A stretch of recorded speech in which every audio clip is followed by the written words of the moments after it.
Hello, it's Star Wars Minute. It's the daily podcast where we analyze, scrutinize, and lies within lies within lies the Star Wars movies, 1 minute at a time. I'm Pete the Retailer from PeteTheRetailer.fun. I'm Alex Robinson from AlexRobinson.fun. And I'm Adam from Adam.fun. And I'm John from John.sad. Oh, What? I don't know if I can buy either of those, guys. Sorry. Well, I'll try. I'll see what happens. Wonder what John.fun takes you to. Probably. Don't go there. Let's save that for the After Dark show. Yeah. But today, during daylight hours, we're talking about minute 110 of Solo, A Star Wars Story. Mm-hmm. Let me just give another shout out to some of my favorite Long Island roads. State roads? I don't know. What are those? The ones that go north and south. We already talked about 106, 107, and now we're at 110. So we're almost to where John grew up, but not quite yet. Yeah, 110 is where? I think that's still Nassau. Main Street in Huntington. Eh. These... Eh? But 110 starts with Han Solo showing Dryden the coaxium, if you know what I mean. If you know what I mean. Then it ends with Beckett. So this time it really is Beckett in my notes. It ends with Finally. Beckett saying he's sorry. Sorry. But before that, another minute of the charade. Charade. Charade of pretending that... Yes. The Grand Moff Charade. The Grand Moff Charade that the coaxium is actually legit. Well, Which it turns out it kind of is, right? But that's I think so. I don't remember how far. I haven't watched that far ahead recently. I've watched a little bit further ahead. But well, here's my first note is a question. Okay. Why? My first note is a question. What would how What's is the it deal? feasible that he would have had time to make fake coaxium, and what would it be? Like, what would you make fake coaxium out of?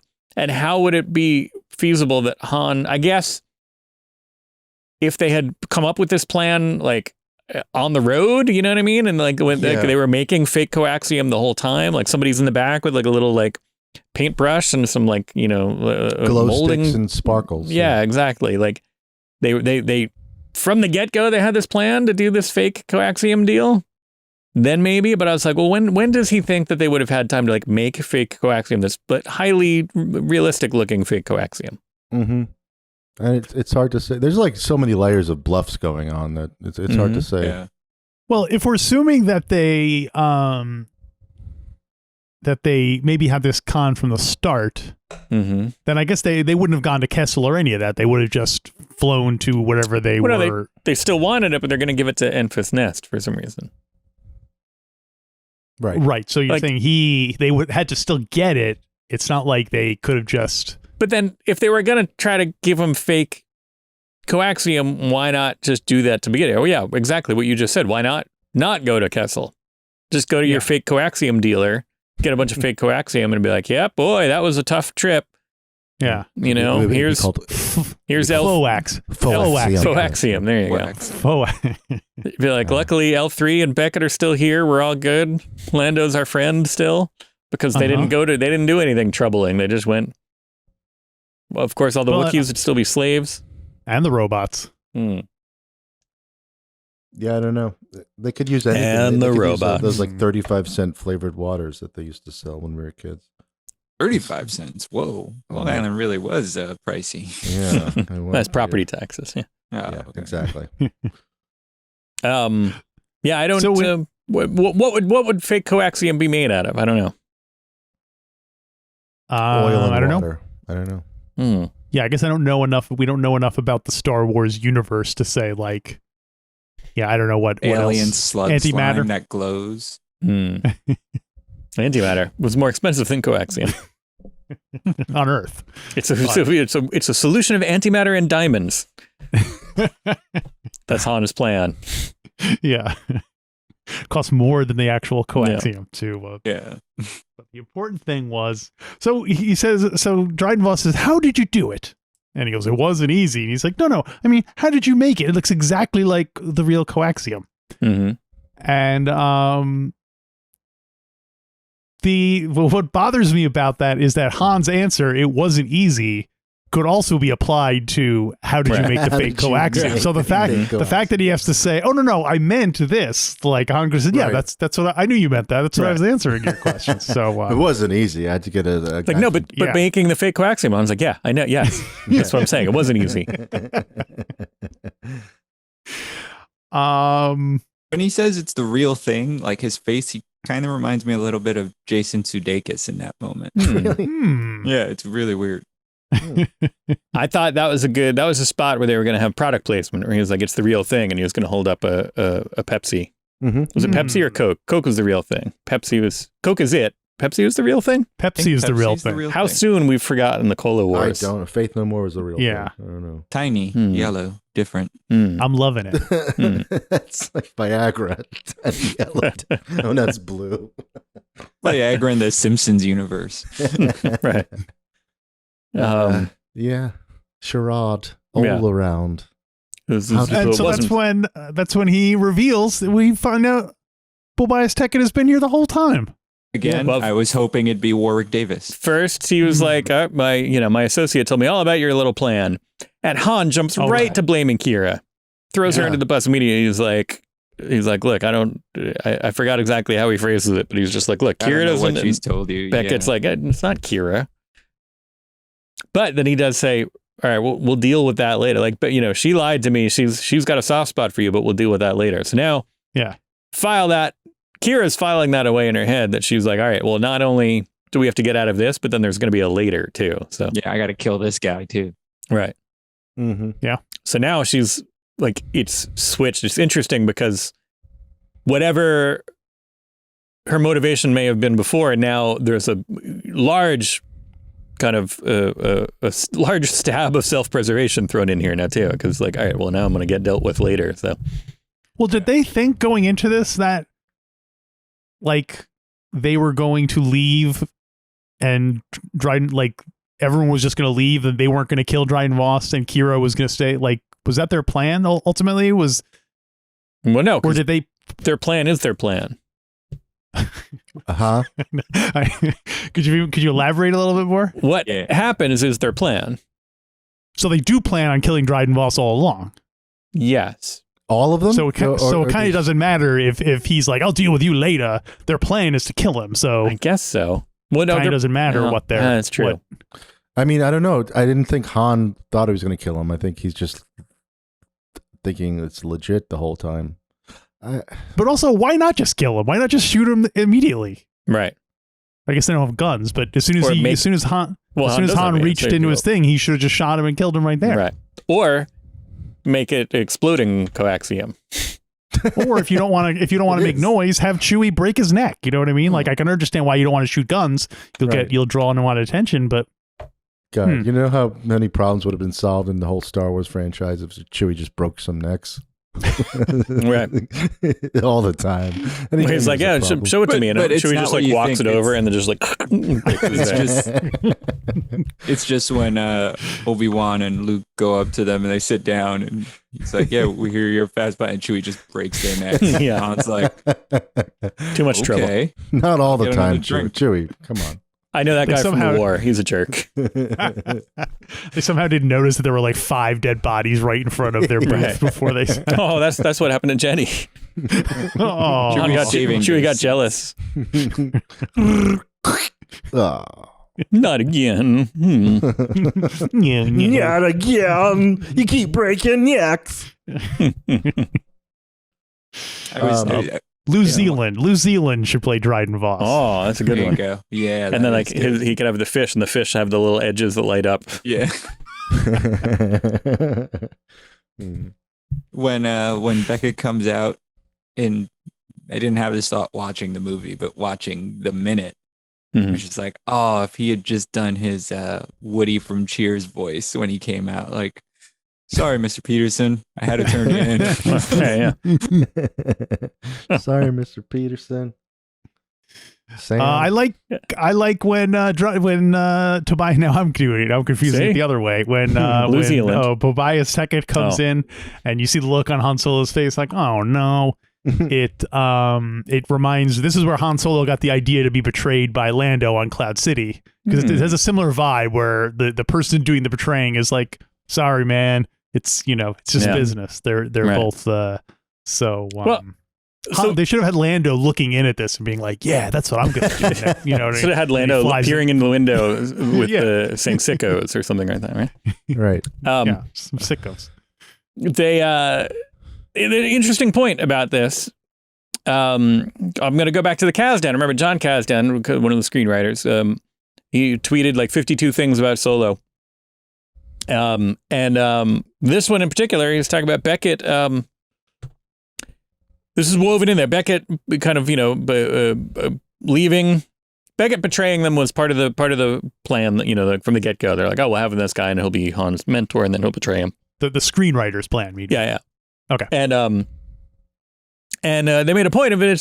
He's kind of, remember we've been saying that Han kind of like patterns himself after Beckett, and he's like a mirror image almost of what Han Solo becomes. Role model. This, in particular, this is it mirrors Han Solo. In Star Wars, Han Solo leaves because he's got to go see Jabba the Hutt and his own financial interests. Mm-hmm. But then he comes back, and in this case, like Beckett being the mirror image, he leaves, then he comes back to betray him, but Han leaves, then comes back to save them, and so it's like a mirror, theory. Yeah, and so it's interesting that making up Han Solo's character, but Han Solo has a heart of gold. I mean, Beckett had a heart of gold too until Val died. Now he's just jaded and angry and destructive. Mm-hmm. You think Beckett was hanging in and out with the receptionist down in the bottom before he came up? Yeah, he's like, all right, I think I should go up now. He's okay, like, they're inside. That was one of my notes. Actually, I think they're ready for you. Like he goes, Dryden Voss talks to him on like a walkie-talkie. He says, like, come in now. He's got like an old taxi, like CB. He's like, come on, Louis. So is he just sitting out in like the other room, just kind of like waiting for? With like a styrofoam cup of coffee, just staring at this light. There's other people there, Hammerhead, and other people waiting to see Dryden Voss. We're in the green room. Like crunched in a dumbwaiter. Like, all right, give me up. Like a Hudsucker Proxy type office where the secretary is like, Mr. Voss will see you now. He's ready for you. Okay. Good so we all know this was Bobias Teckett was going to show up, but like it's funny to imagine them looking, and so what other characters could have been standing in the doorway? Like Darth Vader or any other character. If it wasn't Tobias Beckett, like Ahsoka or somebody like that. Well, somebody they don't know at all. It's just like, I thought so. My associate told me, and they open up the door, and it's just like, who's that? I've never seen that person. But you guys don't know? No? Nobody knows Garinden. None of you know Garinden. It's Dave. You don't know Dave? Hey, how you doing? I double-crossed you. I'm sorry. With you I the told whole you. time. Yeah. A single. Or the opposite, where like they're all like they kind of do this a little bit with they do it in Droid Tales or in one of the Lego things. There's like one of the Padawans who's always just gonna like, come on, nobody remembers me. Like it's like that kind of same kind of a thing where it's just like my associate told me, and it opens up and they're like, who? And he's like, oh come on, I betrayed you guys. You don't remember? I was here. Oh, it should be Corso. That would be a good reveal. Oh, the lost Beckett gang member. Right? Yeah. Or I guess the best thing would be Val. Val would be the best. Val would be the most surprising. Oh yeah, she's all dirt all over her. Most welcome return. Yeah. Yeah. Or Val's twin sister, Gal. Sister Accord. Hondo and Accord. Yeah. Well, all of this would just be a prelude to. That was good.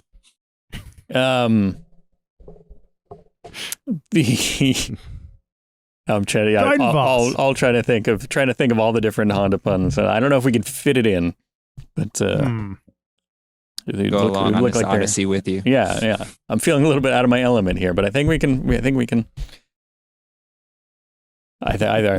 done. Yeah. It's a pilot Han knew. Oh, there you go. Yeah. CRV. Let's go. What do we got? Doing his civic duty. Oh, nice. I get it. Yeah. So I do yes, like that they linger. They linger on the empty doorway. It's not like Beckett just doesn't walk out. They give you that second to be like, dude. who could it be? Yeah. I think they rehearsed it ahead of time. Dryden Voss is like, listen, when I call you in, don't just come stampeding in. Wait, count to 3 before you come in. Let's practice it. Let's practice it. Yeah. and also like Woody Harrelson need to practice. Like Ron Howard's like, too soon? Can we do it again, please? He bumps into the door. Yeah. He walks in backwards. No. He walks in back. Yeah. Let me do a funny one. A funny one just for Yeah. He's like, hey guys, what's going on? Like just doing like You might want it. Who knows? It seems like something that would be in the blooper reel where somebody else, like Ted Danson, would show up or something like that. And you're like, oh my gosh. Ted Danson should be in a Star Wars. Or George Wendt, and they're all like, Norm. Like then they get, you know. Morn.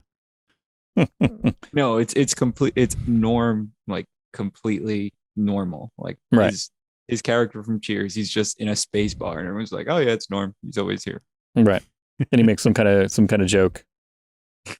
Oh, it should be Major Berlin, the guy that John Katzenberger played in Empire Strikes Back. That first nice. Norm comes in, everybody's like Norm, and then the rebel Ben Derlin comes in, he's like, hey, you doing there, Normie? And then Nami. And then Shelley Long and the whole gang could show up. Yeah, it just turns into an episode of Cheers. And Robin from the restaurant upstairs. Right. And then throughout, as it slowly develops into an episode of Cheers, then Han Solo and Kira and Chewbacca slowly get the coaxium and sneak out with it, like as the whole like chaos with the Cheers is going. Because they know that Dryden Voss is a huge Cheers head, so that they brought in a bunch of the cast, it would just Frasier, look, Frasier has just walked in the door. This is amazing. I'm on a celebrity cruise on my own yacht. It's amazing. Oh my God. Do the line. Come on, do the line. All right. Lilith. Cheers, everybody. Oh, you did it. You did it. Oh. But like Eddie LeBeck is here. Look, this is incredible. And there's just still going on, and they're all gone with the coaxium long. All of Carla's children just walked in. Oh yeah, and then the Tortelli spins off into the Tortellis. He's like, I love the spin-off too, to Tortellis. Wonderful. Nick. The other ones. Were there any other Cheers spins off? That's all I know. Cheers and the Tortellis are there wasn't only like the Norman Files or something. Dexter, Frasier. Dexter, that spin-off from Cheers. Oh, Frasier, duh, yeah, Frasier. That's what it seems like I think there's it was only just one. those two, wasn't it? Yeah. By the way, this if you guys are watching Julia, there's it's actually a very nice show on HBO Max about Julia Child, and David Hyde Pierce is her husband, and he's totally just like Niles Crane on that. It's good, but it's a good show. He always, I don't think of, I like him. I don't think of someone with an incredible range of characters, and he always plays kind of that. Yeah, he does. Vaguely fussy kind of. He's like, oh, Julia, why don't you go cook? That kind of thing. Oh, Julia. I got excited for a second because under the related shows from Cheers, it says, the Tortellis, Frasier, the Tortellis Wings. I was going to say Cheers Spanish version. Speaking of the Beatles. Yeah. What's the Wings connection there? Paul McCartney. Oh yeah, that was the best one. It's just some of the creators left to create. Oh. They left at the end of the 7th season or some of the writers rather. They left and they made Wings. But it's not a direct spin-off, or it's not even like a shared. Is it a shared universe? No, I don't think so. Well, other than, of course, the St. Elsewhere kid head. Right. St. Elsewhere kid's brains. That's interesting. It was originally, this is turning into a Cheers show. It was originally Sam Malone was originally a football player, and it was written for Fred Dryer, but then they went with Ted Danson. Oh, interesting. And then backed it up, and they was like, "Hey, he's got more of a," and they wow, all right, never mind. They also considered Bill Cosby. Really? Was the Cosby Show on at the time? I'm not doing that anymore. Right. Nope. Yeah. Anyway, The Cosby Show and Cheers were on like concurrently. Did they want like a double header of Cosby? I don't know. Anyway, This is not a Cheers show. no, nor will it. This is not a Cheers show. Let's wait. Kira under the bus. Kira knows she's going to be dealt with Kazdan, fake coaxium. Mm-hmm. Oh, and I was appreciating how much of this is like a noir kind of crime movie at this point. Like, you know, we had our different kind of Genres. versions of different heists and stuff like this, but this is very much like, you know, classic Hollywood kind of vintage noir kind of a thing with the different double crosses and different, and there's the MacGuffins right there of the coaxium, where they're all, you know, like kind of Dame Who's Trouble. and somebody that you thought was gone walks back in through the door, and that's the whole thing. It's very, and again, Star Wars is, you know, doesn't have to be the most original thing. You could do, you know, like you know, it borrows from a lot to begin with, but that's okay if you do it. It's okay to do a cliche if you do it with style. And this, you know, I feel like I like the way that this is done. So it's fun. If you do it, if every single thing was just exactly what you were expecting the whole time, including the shots and the, you know, the dialogue, then it would be boring. But yeah, I agree. I mean, that's a lot of good like science fiction. Like Right. we're watching all the new with my kids. We're watching like all the new Doctor Who's starting from the beginning from the reboots, and same thing. It's like there's a lot of just really like tropey stuff, but they do it really creatively and like with you know, respectfully and stuff, and it just turns out to be a lot of fun. But you know, I agree wholeheartedly. yeah, trope and cliche are okay if you do it with style.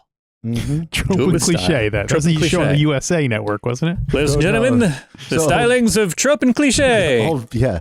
Say, Trope, I just came in and, from Miami. Oh, cliche, how's your arms? You must be tired. Well, yeah. That's okay. I got to work on it. I'll work on it. All right. Well, that was all I had for 110. Then we are. It just ends with Beckett saying he walks in. He says, "I'm sorry," and I think it would be good if this was this is a TV show. I'd be like freeze frame on that, and like, you know, maybe run the credits. I just started to do a little Matlock go to commercial thing there, but that kind of this be a good cliffhanger, or a good Woody hanger, I guess in this case. But it's not a metal hanger. That's fine. No. Wire hangers, no more wire those. hangers. Yeah, come on. But did you guys have anything else for 110, or Adam and John, anything else about Solo in general? Things that we already covered, things you want to look forward to? Got nothing. Things you're sad that you didn't get to talk about? I think we covered what I want to talk about. Those very interesting 5 minutes. Other Lord Miller films you enjoyed or didn't enjoy? Did they do the Lego movie? Yeah, they did the Lego movies. They did the Cloudy with a Chance of Meatballs. Ooh, those were good. They did 21 Jumps Street. Right. I don't know the whole story. I haven't seen any of when they got booted and then Ron Howard came in, but nobody knows the whole story. Okay. Nobody does. I will say. Tales old as time. Yeah. Landon Alger. I will say Solo got me back into Legos, so that's good. Oh yeah. We should lift that up again. What happened? For the listeners who are not watching this, Adam, in between episodes, Adam just casually lifted up the Solo era Millennium Falcon Lego completely assembled. Is that from a kit, or that's the official like kit, or is that your own custom? No, that's the official one. The official one? Yeah. That's There's cool. Pike in there. Nice. That's Made pretty me happy. sweet. Captain Pike? Wrong show. Boop. But yeah, I feel like there you go. I feel like Solo got a little bit overlooked as far as, I don't know, did it get overlooked or did they make stuff and then they backed off of it? I don't know, Solo merchandise. I feel like there wasn't, they leaned into a couple of things that they knew, the card game, the Denny's, and then the card they didn't go Denny's. overboard with it. Yeah. I don't know. But anyway, I'm glad that you guys were here to talk to us about it this week. Really, always happy to talk to you guys. Always a pleasure. Same here. Always fun. Always a pleasure. Yeah. You one more time. You neither of you have active ongoing projects. We got to get you guys into a podcast again, a regularly scheduled thing here. Oh yeah, Everyone's doing it. I know. I'll think of something. Podcasting's a growth industry, isn't it? Yeah. I don't not need enough my podcasts house, so out there. I'm ready to podcast. That's the thing. There's not enough. Yeah, they need more. People don't realize how easy it is to get some gear. It's just a dedication that comes after it, Right. But just buy some gear. Yeah. Fab. Well, thanks. Once again, I will recommend everybody go back and listen to our old episodes of Alphabeatical. They're on Spotify. I think you go to alphabeatical.com. It just takes you to the page where you can access them all. If you want to hear more from these two, if you want to hear more from these two, we did several episodes with them over the years. So Adam and John have been on lots of episodes. You can find out which ones by going to the Star Wars Minute wiki, wiki.starwarsminute.com. Wiki. Been on every movie but Phantom Menace. Right, because you were going to talk about. Yeah. Once again, you wanted to talk about wasn't in a movie. Rats Tyrell's family. It's like, give me those minutes. Oh, they don't exist. Got it. And so go check out what episodes they were on. You can go and listen to them, and then we'll be back on Monday with a brand new episode of Star Wars Minute. Star Wars Minute. Star Wars Minute. I woke up my kids.